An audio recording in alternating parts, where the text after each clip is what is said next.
Day in my life as a mini vlogger sa Baguio. Pupunta nga pala kami sa Balanga para doon sana manggalingan hanggang Baguio. Ang kaso, wala na pala silang sakayan kasi hanggang 10 AM lang daw ang last trip nila pa Baguio. Nakikita niya sa video, nagpapaganda at nagpapakit lamang siya. Latinang Latina! By the way, tumaan nga po pala muna kami sa Jollibee kasi hindi ko na siya na-videoan kasi ang bigat ng aking dalang gamit. Meron din kasi nagpasabay ng ulam para sa anak niya dahil nagre-review doon sa Baguio. Yung kasama ko naman panay nakangiti.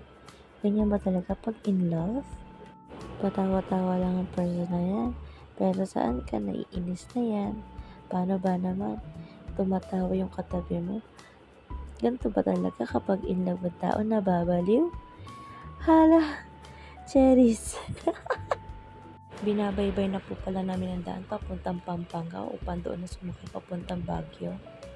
Papunta na po pala kami sa sakayan papuntang Baguio.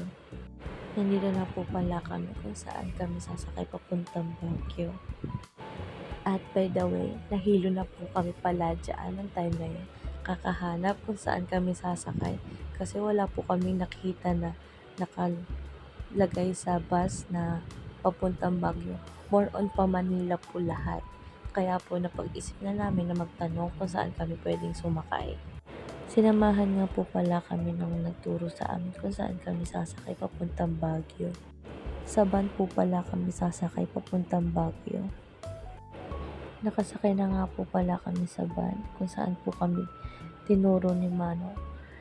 And ayun na po, papunta na po kami ng Baguio. Ay! By the way, yung mga nakasabay po namin dyan, naging close po namin. Nakibiroan po namin sila kaya hindi po boring yung naging travel namin papunta sa Baguio. More on tawanan po ang nangyari sa trip namin na to. At hindi po siya nakaka-boring, guys.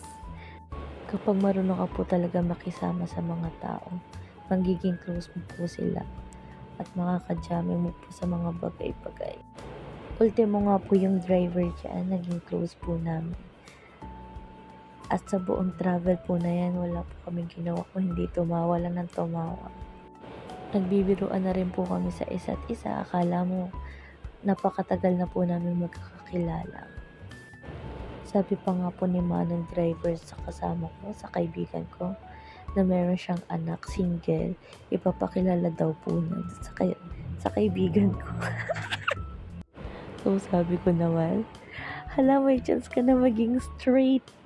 Hala, magiging isang tunay na ganap na babae ka na. By the way, sabi nga pala ni Manong, pogi daw yung anak niya. Kaya sabi ko naman sa kaibigan ko, i-push mo na para maging tunay na babae ka na. Malay mo yan talaga magpapastraight sa imo.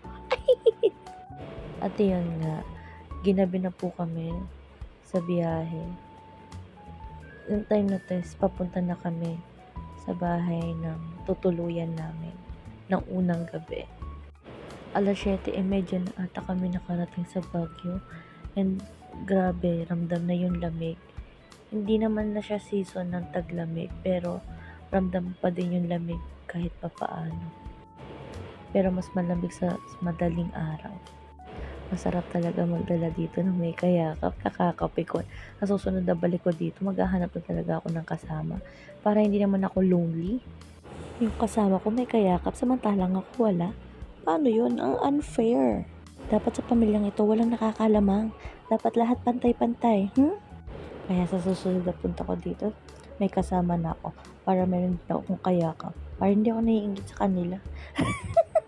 Hindi na pala ako nakapag-video pagdating namin kasi paganda lang yung katawan lupa ng tao na ito.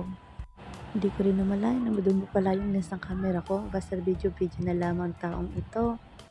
Paalis nga pala kami niya kinabukasan para kitain yung kaisa namin kasama. Magkikita nga pala kami sa SM. Actually, nasa SM na siya eh. Kami na lang hinihintay niya kaya nagmamadali na din kami ng time na yan. Actually, late na nga kami ng almost 30 minutes. I think, like, hindi ko na din alam. Pero, sobrang tagal namin. Wala nga rin pala kami ligo ng time na yan.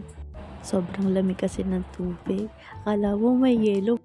Ako nga pala yung taong hindi aalis ng bahay nang walang ligo. Pero nung time na yan, sobrang lamig ng tubig. Akala mo may yelo. Kaya gumana kami nang walang ligon lahat. Pero okay lang. Naligo naman kami sa pabango. Kaya carry na din. Isa rin pala kung ba't di ako naligo kasi walang heater yung tinuluyan namin bahay. Tapos wala din tubig. Nawalan kasi ng tulo yung tubig nila kaya di rin kami nakaligo lahat. Sa walang ligo nga lang pala kami nagkapantay-pantay.